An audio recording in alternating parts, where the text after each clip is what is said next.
Hello दोस्तों, आज मैं आपको जो कहानी सुनाने जा रही हूँ ये कहानी है जादुई लाल साड़ी की।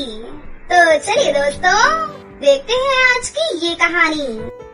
सदियों पुरानी बात है, एक गांव में सुनैना अपने माता पिता के साथ रहती थी। सुनैना का परिवार बहुत ही खुशहाल परिवार था। उसके माता पिता उससे बहुत प्यार करते थे।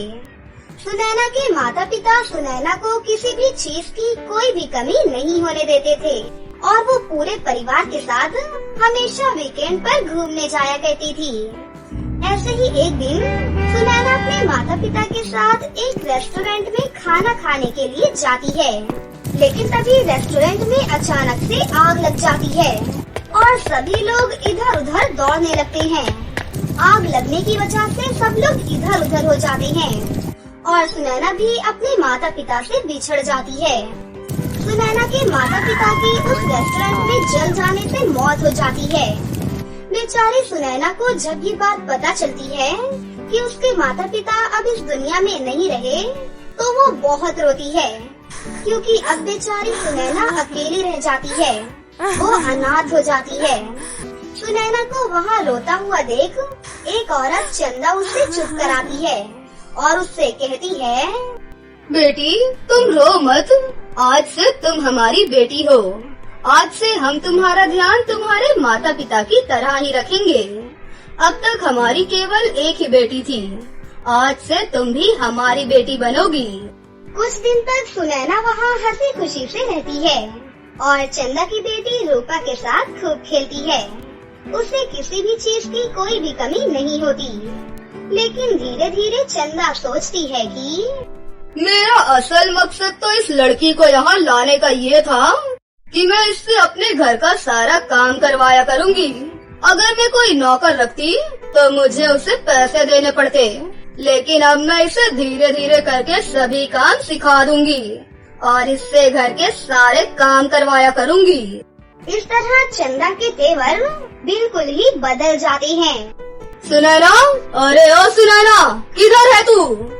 जी आंटी जी, बोलिए। दिखाई नहीं देता कि पूरा घर कितना गंदा है। अब क्या घर का सारा काम मैं अकेले ही करूँगी?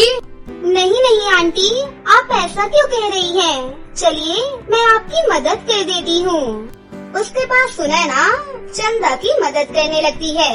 बस फिर क्या था, अब चंदा उससे रोज सारे काम करवाने लगती है। सुनैना, सारे बर्तन धो दे और फिर मेरी बेटी रूपा के लिए खाना भी बना दे। इस तरह चंदा सुनैना से घर के सारे काम करवाया करती थी और खुद पूरे दिन दोनों माँ बेटी आराम करती और मोबाइल चलाते रहती थी। अक्सर सुनैना अपने मन की शांति के लिए अपने घर के पास वाली नदी के किनारे जाकर बैठ जाया करती थी और अपना मन हल्का करने के लिए जी भर कर रोया करती थी। हे ऊपर वाले, आप इतने निर्दयी क्यों हैं? एक तो आपने मेरे माता पिता मुझसे छीन लिए और अभी आज भी मुझसे नौकरानी जैसा सलूक करती है। आखिर कब तक मुझे ये सब सहना होगा? यहाँ तो मेरी कोई बात ही नहीं सुनता है। इससे अच्छा तो मैं अपने माता पिता के साथ जलकर मर ही जाती। तभी वो नदी बोल पड़ती है, नहीं बेटी, ऐसा नहीं बोलते। ये आवाज सुनकर सुनैना बहुत हैरान हो जाती है। उसे ये समझ ही नहीं आ रहा था कि ये आवाज कहाँ से आ रही है और वो बहुत डर जाती है। फिर वो अपने घर की तरफ भागने लगती है कि तभी नदी से दोबारा आवाज आती है, सुनैना, मैं बोल रही हूँ बेटा, मैं नदी हूँ। क्या नदी? नदी को बोलता हुआ देखकर वो घबरा जाती है। अरे अरे डरो मत, मैं तुम्हें कोई भी नुकसान नहीं पहुंचाऊंगी। मैं एक जादुई नदी हूँ सुनैना, यहाँ आओ। नदी की ये सारी बातें सुनकर सुनैना उस नदी के पास जाती है। तभी नदी सुनैना से कहती है, क्या तुम मेरी दोस्त बनोगी? हाँ, क्यों नहीं, मेरा वैसे भी कोई दोस्त नहीं है।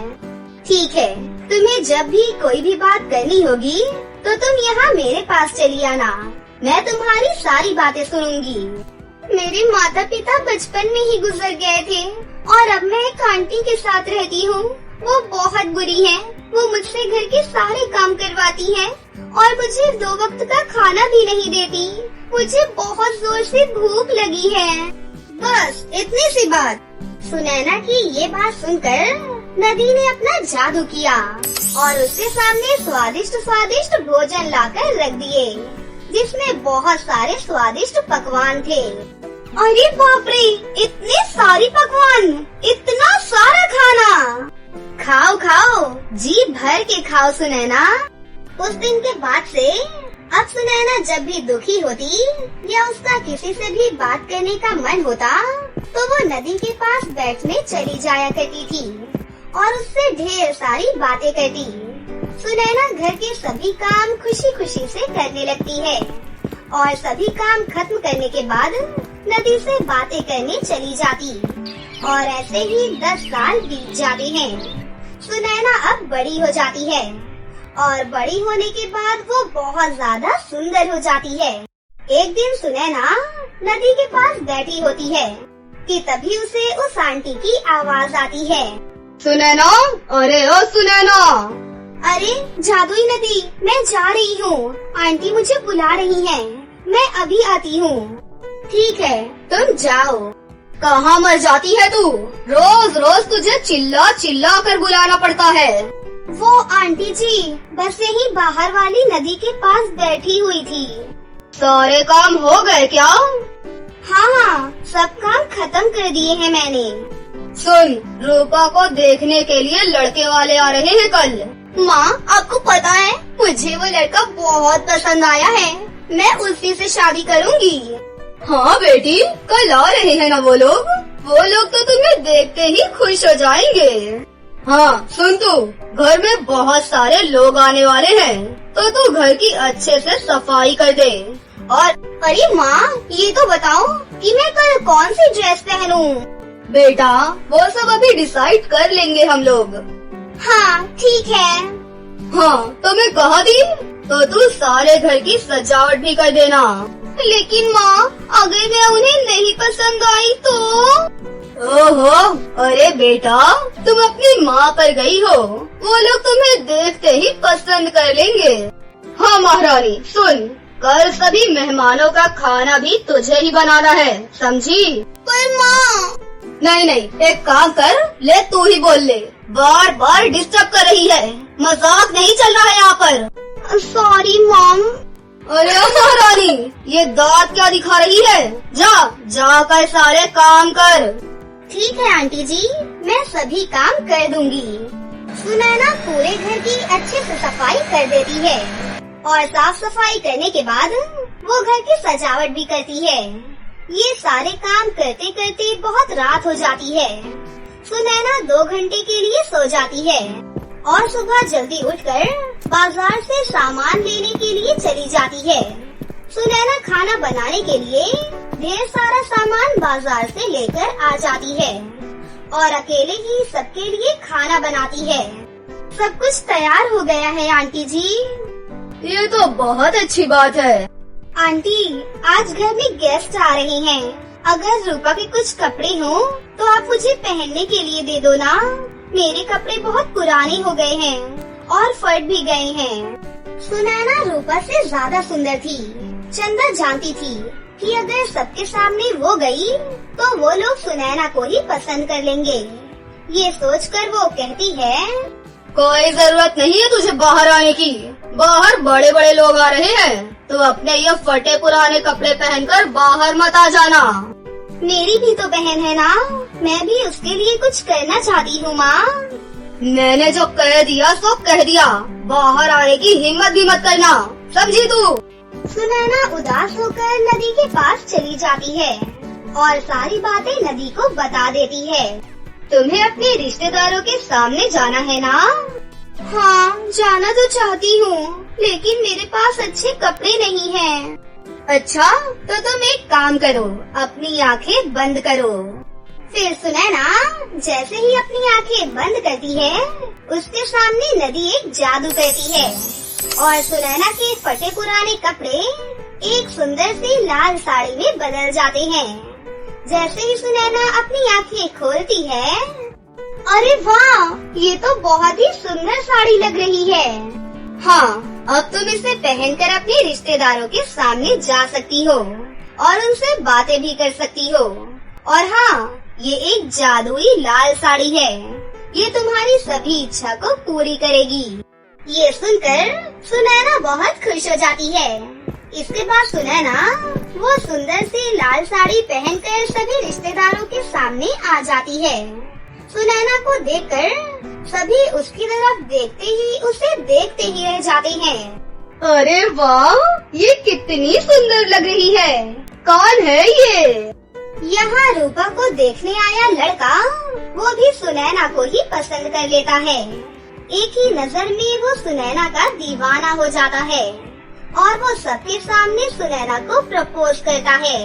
तुम बहुत खूबसूरत हो, क्या तुम मुझसे शादी करोगी? हाँ, क्यों नहीं, आप भी मुझे बहुत अच्छे लगे। ये सब देखकर चंदा और उसकी बेटी रूपा जल जाती है। वो लड़का सुनैना से आज ही शादी करके उसको अपने साथ अपने घर ले जाने को कहता है। मैं आपके साथ चलने के लिए तैयार हूँ, लेकिन उससे पहले आपको मेरे साथ चलना होगा। ठीक है, चलिए। फिर सुनैना उस लड़के को अपने साथ जादुई नदी के पास लेकर जाती है। हे जादुई नदी, हम दोनों को एक दूसरे से पहली नजर में ही प्यार हो गया है।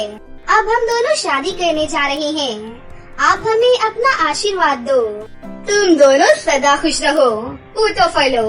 मेरी सभी दुआएं तुम्हारे साथ हैं। जाते जाते तुम मेरी इस नदी से थोड़ा सा पानी ले जाओ। जब भी तुम्हें मेरी जरूरत होगी, मैं तुम्हारी हमेशा मदद करूंगी। उसके बाद सुनैना नदी से थोड़ा सा पानी लेकर नदी को अलविदा कह देती है। फिर वो दोनों हंसी खुशी से शादी कर लेते हैं और सुनैना पूरब के साथ अपने ससुराल चली जाती है और अपने आगे का जीवन हंसी खुशी से अपने पति पूरब के साथ बिताती है। बहुत समय पहले की बात है। एक गांव में राशि नाम की एक औरत अपने पति और अपनी एक बेटी के साथ रहती थी। कुछ साल पहले ही उसके पति का एक रोड एक्सीडेंट में दोनों पैर खराब हो गए थे, जिस कारण वो कोई भी कामकाज नहीं कर पाता था और घर चलाने के लिए राशि को घर घर जाकर दूसरों का काम करना पड़ता था। वो सुबह अपनी बेटी को स्कूल भेजकर लोगों के घरों में काम काज करने के लिए चली जाया करती थी। वो अपने पति का इलाज भी करवा रही थी।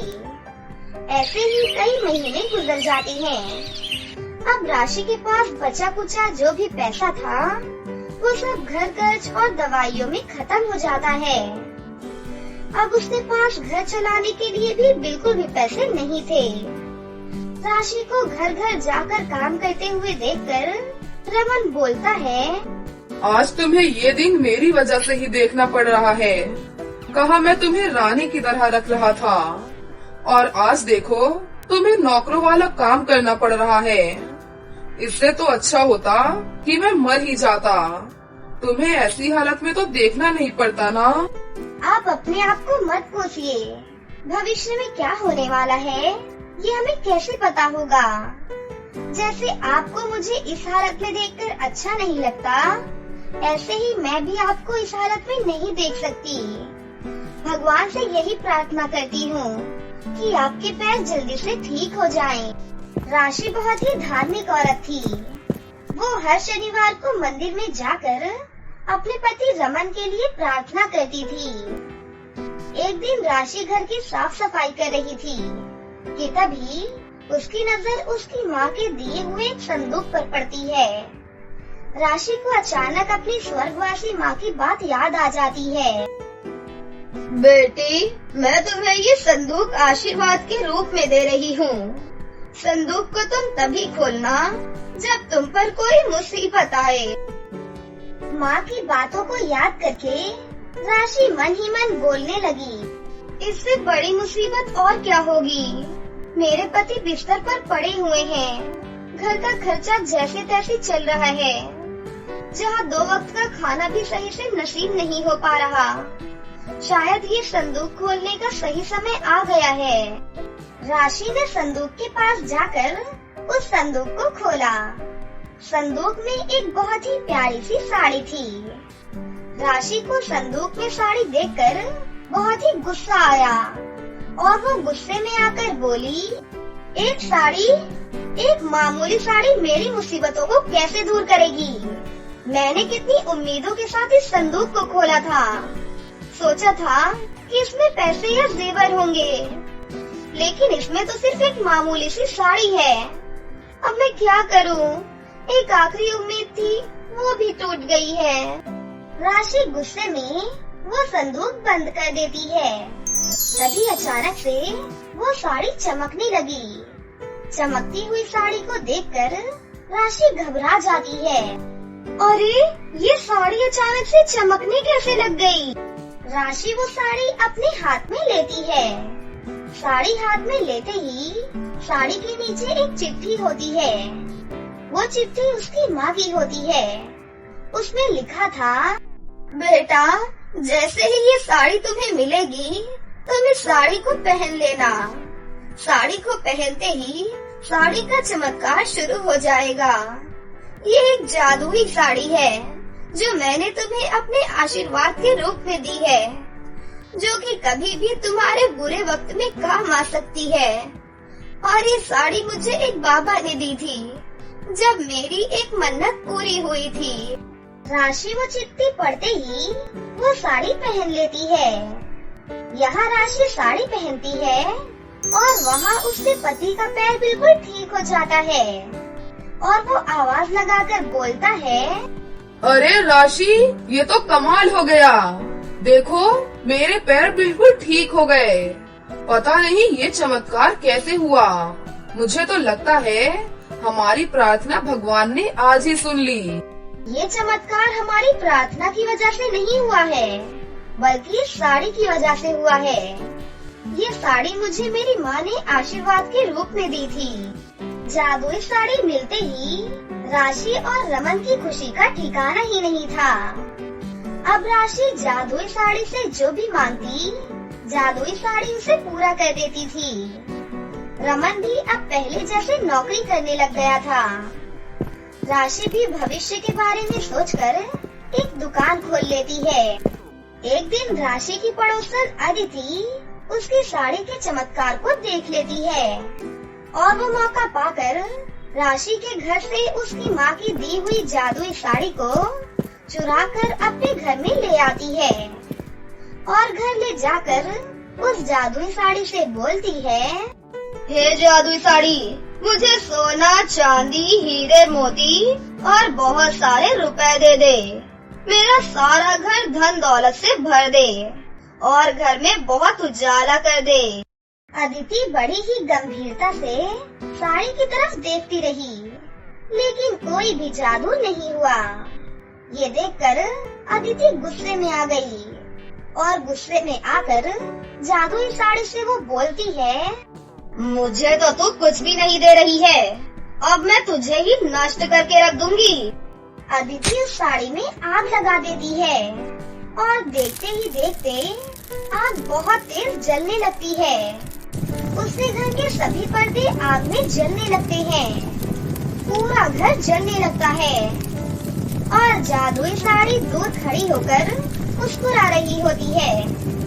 अब अदिति जोर जोर से चिल्लाकर बोलती है, अरे अरे बचाओ, मेरे घर में आग लग गई। अरे देखो कोई, अरे मेरा घर जल जाएगा। ये सब क्या हो रहा है? अरे कोई तो बचा लो, नहीं तो मैं जलकर मर जाऊंगी। अदिति की चीख चिल्लाहट सुनकर साड़ी मुस्कुराते हुए बोलती है, तुम मुझे जलाने चली थी ना? अब देखो, इस आग से तुम्हारे घर में कितनी ज्यादा रोशनी हो रही है।